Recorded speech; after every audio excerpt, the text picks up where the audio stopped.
श्री शिवाय नमस्तु भयम। दोस्तों, जैसा कि आप सभी लोग जानते हैं कि 4 मार्च 2026 यानी बुधवार को पड़ रही है चैत्र महीने की कृष्ण पक्ष प्रतिपदा तिथि और रंगों का महापर्व होली। और दोस्तों, यह वह तिथि है जो चैत्र महीने में पड़ने वाली सबसे बड़ी तिथि है, क्योंकि यह चैत्र महीने में पड़ने वाली है और इसका बहुत ही बड़ा और विशेष महत्व होता है।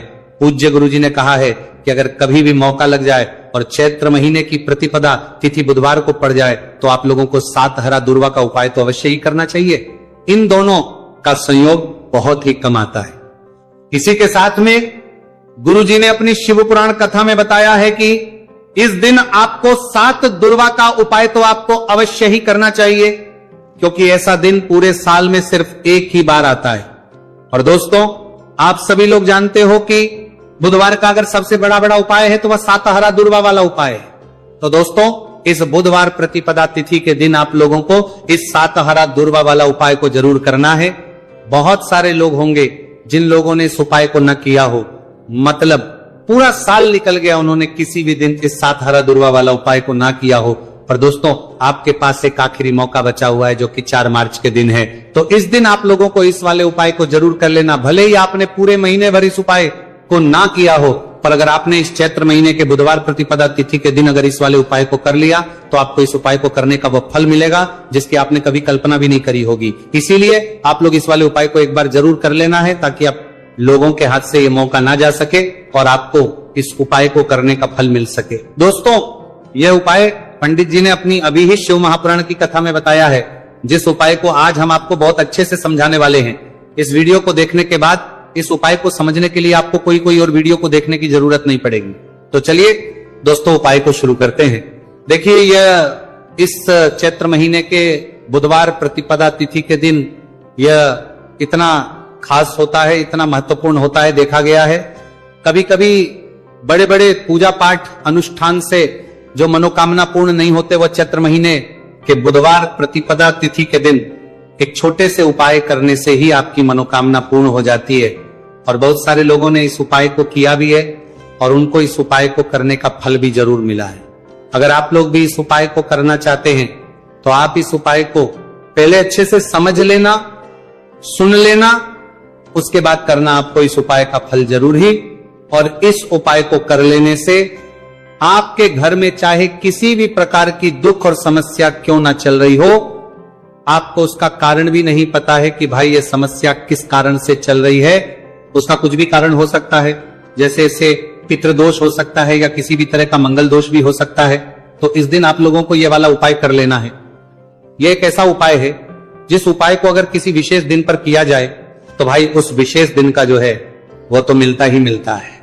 पर हमने उस दिन पर इस उपाय को किया है तो हमें उससे भी बड़ा फल मिलता है, और फल बहुत जल्दी मिलता है, क्योंकि आप इस उपाय को बहुत ही बड़े और विशेष दिन पर कर रहे हो। तो चलिए अब उपाय के बारे में बात करते हैं। लेकिन उससे पहले आप लोगों को यह जानना आवश्यक है कि आखिर यह उपाय किस समय करना है, किसको करना है और कैसे करना है। तो चलिए हम आगे आपको वीडियो में एक एक करके बता देते हैं। उससे पहले अगर आप लोग हमारे चैनल पर पहली बार हैं तो हमारे चैनल वास्तविक जानकारी को सब्सक्राइब करना ना भूलें। और अगर आपके पास कोई सवाल है तो आप हमें कमेंट बॉक्स में बता सकते हैं। और अगर आपको हमारा वीडियो पसंद आया है तो आप हमें लाइक और शेयर करना ना भूलें। और अगर आपको हमारे चैनल की जानकारी चाहिए तो आप हमें फॉलो कर सकते हैं। और अगर आपके पास कोई प्रश्न है तो आप हमें कमेंट बॉक्स में बता सकते हैं। पहली बार आए हैं या फिर मेरी आवाज आज पहली बार सुन रहे हैं तो हमारे चैनल को सब्सक्राइब जरूर कर लेना। और इस वीडियो को करके कमेंट बॉक्स में श्री शिवाय नमस्तु भयम ओम नमः शिवाय जरूर टाइप कर देना। तो दोस्तों, इस 7 दुर्वा वाला उपाय को हमें इस बुधवार प्रतिपदा तिथि के दिन कैसे करना है, किसको करना है, किस समय करना है और कहां पर करना है, ये सारे सवालों के जवाब आपको इस वीडियो में मिल जाएंगे। और जो ये वीडियो देखेगा भाई, उसको 7 हरा दुर्वा वाला उपाय जरूर करना चाहिए, क्योंकि इस दिन 7 दुर्वा का भी बहुत ही बड़ा और विशेष महत्व होता है। और जब बात आ जाए हरा दुर्वा की तो ये सोने पर सुहागा वाली बात हो जाती है, और ये एक बहुत ही बड़ा उपाय हो जाता है इस बुधवार प्रतिपदा तिथि का। तो अब दोस्तों, इस 7 हरा दुर्वा वाला उपाय को आखिर करना किसको है, सबसे पहले हम लोग वो बात जान लेते हैं। तो देखो, घर की जो बड़ी माताएं बहनें होती हैं, उन माताओं बहनों में से कोई भी एक बड़ी माता बहन इस वाले उपाय को कर सकती हैं। और दोस्तों, अगर आप चाहें तो अपने घर में से सभी सदस्यों भी इस उपाय को करवा सकते हैं। अगर किसी व्यक्ति की खुद की कोई मनोकामना है, खुद की कोई दुख और परेशानी है जो कि वो अपने लिए ही करना चाहता है इस वाले उपाय को, तो वो खुद अपने लिए भी कर सकता है। बाकी अगर कोई घर में से ऐसा है जो कि अपने पूरे घर परिवार की सुख और शांति के लिए यह वाला उपाय करना चाहता है, तो भाई वो भी कर में नहीं आ है सकता है, उसमें भी कोई दिक्कत वाली बात नहीं है। कहने का मतलब यह है कि इस उपाय को हर सदस्य भी कर सकता है और पूरे घर परिवार के सदस्य के लिए घर की बड़ी माताओं बहनों में से कोई एक माता बहन भी कर सकती है। माताएं बहनें अगर घर में उपस्थित ना हो या वह यह वाला उपाय ना कर पा रही हो, तो फिर घर का कोई बड़ा सदस्य भी इस 7 हरा दुर्वा वाला उपाय को कर सकता है, चाहे फिर वह पुरुष ही क्यों ना हो, उसमें कोई भी दिक्कत वाली बात नहीं है। अब दोस्तों, जो अगला प्रश्न निकल कर आता है वह ये आता है इसको लेकर कि आखिर इस उपाय को हमें किस समय करना है, सुबह के समय करना है कि शाम के समय करना है। तो देखो, इस वाले उपाय को आप लोग सुबह के समय भी कर सकते हो और शाम के समय प्रदोष काल में भी कर सकते हो। अब अगर आप पूछो कि भाई सबसे उत्तम समय कौन सा रहेगा इस 7 हरा दुर्वा वाला उपाय को करने का, तो हम आपसे बस यही कहेंगे कि इस उपाय को आप सुबह के समय करेंगे तो ज्यादा बेहतर होगा। बाकी अगर प्रदोष काल के समय भी करेंगे तो भी अच्छा होगा, उसमें कोई भी दिक्कत वाली बात नहीं है। तो अब दोस्तों, जो अगली सबसे बड़ी और महत्वपूर्ण बात आती है वो ये आती है कि सुबह अगर हम उपाय को करेंगे तो हमें कितने बजे से लेकर कितने बजे तक के बीच में करना है, और शाम के समय प्रदोष काल में करेंगे तो हमें कितने बजे से लेकर कितने बजे के बीच में करना है। तो देखो, सुबह जितनी जल्दी हो सके आप उपाय को करने की कोशिश करना। बाकी अगर कारणवश लेट भी हो जाओ, थोड़ी देर भी हो जाए, तो 10 या 11 बजे तक भी आप उपाय कर लेना, पर 12 बजे से ज्यादा देरी ना हो। ठीक है, इस बात का ध्यान रखना। उसके बाद में दोस्तों, अगर शाम के समय प्रदोष काल की बात करें, प्रदोष काल का जो समय है होता है वो शाम के 6 बजे से शुरू हो जाता है। मतलब शाम के 6 बजे से लेकर शाम के 6 बजे से रात के 8 बजे के बीच का जो समय होता है, यह समय प्रदोष काल का समय होता है। तो इस उपाय को 7 या 8 बजे के बीच में भी कर सकते हो, मैं आप कभी भी इस वाले उपाय को कर सकते हो, उसमें कोई भी दिक्कत वाली बात नहीं है। तो चैत्र का महीना ही है जो आपको धन दौलत पुण्य दोनों ही देने वाला है। चैत्र के महीने में तुलसी का पूजन करके, श्री हरि विष्णु से जुड़े हुए कुछ उपाय करके आप अपने जीवन की निर्धनता, धन से जुड़ी समस्याएं, कर्ज से जुड़ी समस्याओं को हमेशा के लिए दूर कर सकते हैं। भगवान विष्णु को तुलसी अति प्रिय है, इसलिए उनकी पूजा में भी विशेष रूप से हम तुलसी का उपयोग करते हैं। और बिना तुलसी दल के, बिना तुलसी मैया के श्री हरि विष्णु की पूजा और उनका भोग दोनों ही अधूरे होते हैं। इसीलिए चैत्र के महीने में ऐसा उपाय आपको बताने वाले हैं जिसे करने से श्री हरि विष्णु की असीम कृपा आपको मिलेगी और मां तुलसी से ऐसा आशीर्वाद मिलेगा, जीवन का हर दुख, हर कष्ट, गरीबी, निर्धनता, कर्जे से जुड़ी समस्याएं, सब कुछ ही आपके जीवन से दूर हो जाएगा और सुख, समृद्धि, धन, वैभव, ऐश्वर्य सब कुछ आपको अपने जीवन में आसानी से मिलने लगेगा। तो चलिए बात कर लेते हैं कि कौन सा उपाय है, तुलसी के पौधे में कौन सी चीज आपको रखनी है और इस उपाय को किस समय करना है। देखिए, सबसे पहले तो आपको बता दें कि अगर आपके घर में तुलसी का पौधा नहीं है तो चैत्र के महीने में तुलसी का पौधा अपने घर में लाकर जरूर लगाएं, क्योंकि चैत्र के महीने में जो लोग अपने घर में तुलसी जी का पौधा लाकर लगाते हैं, मां तुलसी का पूजन करते हैं, कभी भी मां तुलसी उनके घर में निर्धनता नहीं रुकने देती है। हमेशा उनके घर में धन की वृद्धि होती है, धन की वर्षा होती है। तो जरूर से तुलसी का पौधा आप चैत्र के महीने में अपने घर जरूर लेकर आए और अच्छे से आपको मां तुलसी का पूजन करना है, मां तुलसी के पौधे की देखभाल करनी है। और वह कौन चीज है जो आपको तुलसी के पौधे में चैत्र के महीने 4 मार्च बुधवार प्रतिपदा तिथि में रखना है, और कैसे ये चीज रखते ही रातों रात आपके जीवन में चमत्कार होगा और आपके भाग्य का भी आपको साथ मिलेगा। तो देखिए, इस वीडियो में जितने भी उपाय हम आपको बताएंगे सभी उपाय सरल है। देखो, गुरुजी ने कहा है कि बुधवार के दिन आपको 7 हरा दुर्वा वाला उपाय तो अवश्य ही करना चाहिए। वीडियो के अंतिम में आपको उपाय बताया है, आपको करना है। देखो, आगे बढ़ने से पहले वीडियो को एक लाइक जरूर करें। देखो, सबसे पहला उपाय, यदि आपके जीवन में कर्जा बहुत अधिक है, आपके जीवन में संकट बहुत अधिक रहते हैं, आपके ऊपर बहुत अधिक विपदा आ रही है, बार बार आपको अपने व्यापार में और अपने धन में हानि देखने को मिल रही है, यानी कि आपको प्रत्येक कार्य में हानि हो रही है, तो आपको यह उपाय करना चाहिए। इस उपाय को करने के लिए आपको दो चीजों की आवश्यकता होगी। सबसे पहले है, आप जानते हो, जो कि भगवान गणेश जी को समर्पित होती है, तो आपको वह रा दुर्वा की आवश्यकता होगी, साथ ही में एक लोटा जल की आवश्यकता होगी। और आप जब भी उपाय को करें, जिस आप दिन भी आपको करें, तो आपको प्रातः कल सुबह ही सुबह वो करना है। इस बात का विशेष रूप से आपको ध्यान रखना है, ठीक है। तो आपको एक हरा दूर्वा लेनी है। अगर आधा हरा दूर्वा भी मिल जाती है तो भी कोई दिक्कत नहीं है, बस आपको हरा दूर्वा है। अगर ज्यादा ना मिले तो उस स्थान पर एक हरा दूर्वा भी ले सकते हैं। हरा दूर्वा आपको आसानी से कहानी पर भी मिल जाएगी। बस याद रखिएगा, शुद्ध दूर्वा, और मतलब उसे शुद्ध करके ही उपयोग में लीजिएगा, है ना। तो आपको करना क्या है, एक हरा दूर्वा या एक से ज्यादा भी हरा दूर्वा आप लोग ले सकते हैं। तो एक हरा दूर्वा अपनी ले लीजिए। एक हरा दूर्वा के साथ में आप एक लोटा जल ले लीजिए और इन दोनों ही चीजों को लेकर शिवाजी के मंदिर पहुंच जाइए। जी के मंदिर पहुंचकर सबसे पहले आप शिवाजी के पास में बैठ जाइए। शिवाजी के पास में बैठने के बाद जो शिवाजी की शिवलिंग होगी, शिवलिंग के ऊपर सबसे पहले आपको ये दूर्वा को समर्पित करना है। दूर्वा को कुछ इस प्रकार से समर्पित करना है कि जो दूर्वा की दांडी का मुख होगा वह जलधारी की तरफ हो, जहां से जल नीचे करता है ना। और जो हरा दूर्वा का मिला हुआ भाग होगा वह अपने आप शिवाजी के पीछे की तरफ हो जाएगा, ठीक है। तो इस प्रकार से ये हरा दूर्वा का, यह दूर्वा आपको भगवान शिवाजी का शिवलिंग के ऊपर समर्पित करनी है। और जो एक लोटा जल आप अपने साथ लेकर आए हैं, इसी दूर के ऊपर भगवान शिवजी के शिवलिंग के ऊपर एक धारा से आपको समर्पित कर देना है, ठीक है। अब यहां पर देखने बात यह है कि यह उपाय इस व्यक्ति को करना है जिस व्यक्ति की नौकरी नहीं लग रही हो, जो व्यक्ति परीक्षा में पास होना चाहता हो, तो इस व्यक्ति को अपने हाथों से इस उपाय करना है, तभी उपाय कम करेगा, ठीक है।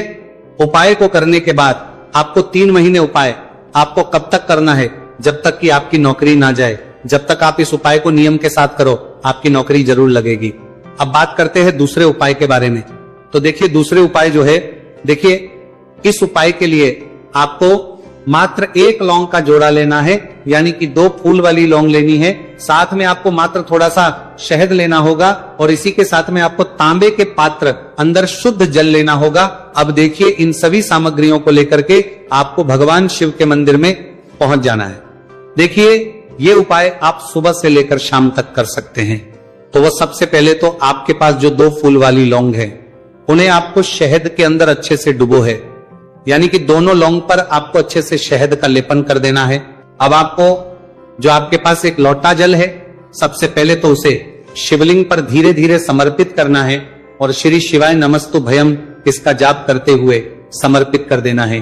अब आपके पास जो 2 फूल वाली लौंग है शहद से, उसे आपको शिवलिंग पर अर्पित करना है और आपको प्रार्थना करनी है कि जीवन में जो रोग की स्थिति है वह समाप्त हो, जीवन के जो संकट और समस्याएं हैं वह सभी समाप्त हो, जीवन से जो कर्ज की समस्या है वह समाप्त हो। इस प्रकार से प्रार्थना करते हुए यह जो 2 फूल वाली लौंग ही शहद संयुक्त इस आपको शिवलिंग पर अर्पित कर देनी है।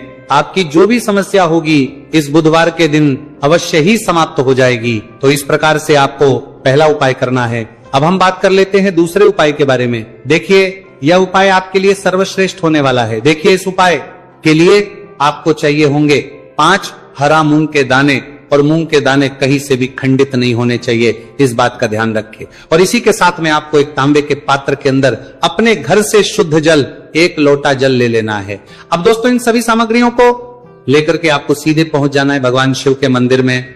देखिए, इस उपाय को भी आप सुबह भी कर सकते हैं और शाम के समय में भी कर सकते हैं। देखिए, भगवान शिव के मंदिर में पहुंचने के बाद आपके पास जो 5 हरे मूंग हैं, उनमें से पहला जो हरा मूंग है, आपको शिवलिंग के सामने जो नंदी महाराज होते हैं और उनका जो पैर उठा हुआ होता है, वहां पर आपको पहला हरा मूंग समर्पित करते हैं और आपको श्री शिवाय नमस्तु भयम इसका जाप कर लेना है। फिर आपको दूसरा हरा मूंग लेना है और शिवलिंग पर जो श्री गणेश जी वाला स्थान होता है, वहां पर आपको ये दूसरा हरा मूंग समर्पित कर देना है। यानी कि शिवलिंग के सीधे तरफ आपको ये दूसरा हरा मूंग समर्पित करना है और फिर आपको ओम गण गणपते नमः या फिर ओम श्री गणेशाय नमः इसका जाप कर लेना है। तीसरा हरा मूंग का दाना आपको भगवान शिव की सबसे प्रिय पुत्री माता अशोक सुंदरी वाले स्थान पर समर्पित करना। शिवलिंग की जो जलाधारी होती है जहां से जल बह करके आता है, उसी जलाधारी के बीच में जो कहीं कहीं उठी हुई लाइन होती है सांप की आकृति के रूप में, वहीं पर आपको तीसरा हरा मूंग समर्पित करना है और फिर आपको ओम नमः शिवाय इसका जाप कर लेना है। अब दोस्तों चौथा जो हरा मूंग है उसे आपको भगवान कार्तिकेय जी का जो स्थान होता है शिवलिंग पर, वहां पर आपको ये चौथा हरा मूंग का दाना समर्पित कर देना है और आप ओम नमः शिवाय इसका जाप कर लेना है। अब दोस्तों आपके पास जो पांचवा और अंतिम हरा मूंग बचा हुआ है उससे जल के पात्र के अंदर डाल देना है और इस हरे मूंग से युक्त जल से आपको भगवान शिव के शिवलिंग का अभिषेक कर देना है। जल आपको बिल्कुल धीरे धीरे समर्पित करते जाना है और लगातार आपको शिव महापुराण के मूल श्री शिवाय नमस्तु भयम इसका जाप करते रहना है।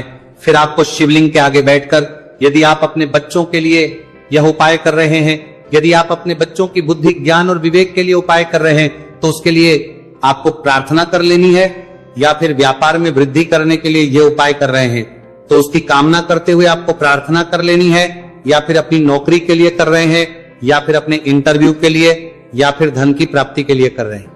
जिस भी कामना के लिए आप उपाय कर रहे हैं उसे परिपूर्ण करने के आपको महादेव से प्रार्थना कर लेनी है और फिर आपको वापस अपने घर आ जाना है। पूज्य गुरु जी ने कहा है कि जो भी व्यक्ति इस उपाय को कर लेता है तो यकीन मानिए आपके जीवन की जो सारे संकट, कष्ट और बाधाएं ही वह सभी समाप्त होंगे। अब हम बात करते हैं अगले उपाय की। इस उपाय के लिए आपको एक दीपक लेना है। दीपक आप मिट्टी का भी ले सकते हैं और शुद्ध आटा मढ़कर उसका दीपक भी आप तैयार कर सकते हैं। अंदर गोल बाती का प्रयोग करना है और दीपक के अंदर आपको शुद्ध घी का प्रयोग करना है। इसी के साथ में आपको मात्र एक फूल वाली लौंग लेनी होगी। अब ये एक दीपक और एक फूल वाली लौंग लेकर के सीधा आपको पहुंचना होगा बरगद के वृक्ष के। वहां पर देखिए सबसे पहले तो आपके पास जो एक फूल वाली लौंग है उससे आपको बरगद के वृक्ष की जड़ में समर्पित करना है। देखिए अगर आपके जीवन में कोई भी बड़ा संकट आने वाला है, कोई बड़ा कष्ट आने वाला, तो वह इस उपाय के माध्यम से दूर होने वाला है। महादेव की विशेष कृपा रहेगी कि जो भी संकट आपके जीवन में आने वाला होगा वो भी दूर हो जाएगा। तो आपको एक लौंग समर्पित करनी है बरगद के वृक्ष की जड़ में, और वहीं पर आपको जो है गोल बाती वाला दीपक जो आप लेकर के गए हैं उससे भी वहां पर प्रज्वलित कर देना है वटकेश्वर महादेव का स्मरण करते हुए। देखिए जब भी आपको जीवन में इस साल लगने लगे कि आपके जीवन में कुछ भी अच्छा नहीं चल रहा है, तब भी आपको इस तरह उपाय करना है। तो इस प्रकार से आपको यह उपाय करना है। अब हम जान लेते हैं चौथे विशेष उपाय के बारे में। देखें यदि आपके विवाह में, शादी में कोई भी समस्या आ रही है, यदि आपका जो कर्ज है वह दिन पर दिन बढ़ते ही जा रहा है, तो आपको यह चमत्कारी उपाय करना चाहिए। कोई भी समस्या अगर जीवन में है तो उसे दूर करने के लिए आपको ये चमत्कारी उपाय करना चाहिए। मंगल दोष से जुड़ी हुई समस्या भी है तब आपको यह उपाय करना चाहिए। देखिए इस उपाय के लिए आपको एक तांबे के पात्र के अंदर अपने घर से शुद्ध जल लेना है और इसी के साथ में आपको एक चुटकी लाल चंदन लेना होगा। अब आपको क्या करना है कि जो लाल चंदन आपने लिया है उसे आपको उससे जल के पात्र के अंदर डाल देना है और ये जल जो है आपको लाल चंदन से युक्त तैयार कर लेना है। और ये लाल चंदन से युक्त जल आपको भगवान शिव के मंदिर में लेकर के पहुंचना है। लेकिन उपाय भी आप सुबह से लेकर के शाम तक कर सकते हैं। अब दोस्तों ये जो लाल चंदन से युक्त जल है इससे आपको भगवान शिव के शिवलिंग पर धीरे धीरे अर्पित कर देना है और आपको लगातार श्री शिवाय नमस्तु भयम इसका जाप करते रहना है। देखिए यदि आपके जीवन में, आपके विवाह में, शादी में कोई भी समस्या आ रही है, यदि आपका जो कर्ज है वह दिन पर दिन बढ़ते ही जा रहा है, तो आपको यह चमत्कारी उपाय करना चाहिए। कोई भी समस्या अगर जीवन में है तो उसे दूर करने के लिए आपको ये चमत्कारी उपाय करना चाहिए। मंगल दोष से जुड़ी हुई समस्या भी है तब आपको यह उपाय करना चाहिए। देखिए इस उपाय के लिए आपको एक तांबे के पात्र के अंदर अपने घर से शुद्ध जल लेना है और इसी के साथ में आपको एक चुटकी लाल चंदन लेना होगा। अब आपको क्या करना है कि जो लाल चंदन आपने लिया है उसे आपको उससे जल के पात्र के अंदर डाल देना है और ये जल जो है आपको लाल चंदन से युक्त तैयार कर लेना है और ये लाल चंदन से युक्त जल आपको भगवान शिव के मंदिर में लेकर के पहुंचना है। लेकिन उपाय भी आप सुबह से लेकर के शाम तक कर सकते हैं। अब दोस्तों ये जो लाल चंदन से युक्त जल है इससे आपको भगवान शिव के शिवलिंग पर धीरे धीरे अर्पित कर देना है और आपको लगातार श्री शिवाय नमस्तु भयम इसका जाप करते रहना है। देखिए, यदि आपके जीवन में